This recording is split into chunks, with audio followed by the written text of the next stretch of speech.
મિત્રો તમે ક્યારે દરિયાનો ને નદીનો સંગમ ન જોયું હોય કે ભાઈ નદી દરિયામાં ભળતી એવું દ્રશ્ય ન જોયું હોય તો તમે માધવપુર આવો. માધવપુરથી પોરબંદર તરફ જતાં પાતા ગામ આવે છે. ત્યાં સરસ મજાનું સિદ્ધેશ્વર મહાદેવ કરીને શંકર ભગવાનનું મંદિર આવેલું છે અને તમે પાછળ જે નજારો જોઈ શકો છો કે નદીનું અને દરિયાનું સંગમ અનેરું સંગમ જોવા મળે છે.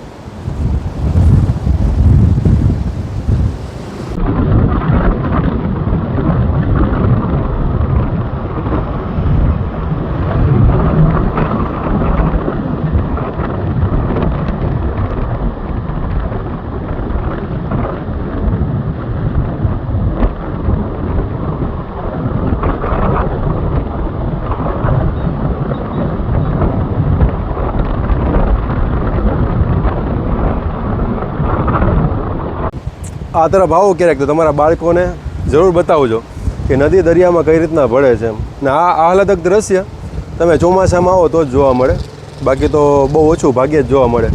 ચોમાસા દરમિયાન સારો વરસાદ થઈ ગયો પછી તમે અહીં આવો એટલે નદી દરિયામાં જો નદીનું પાણી દરિયામાં જતું હોય તમને દેખાય જ.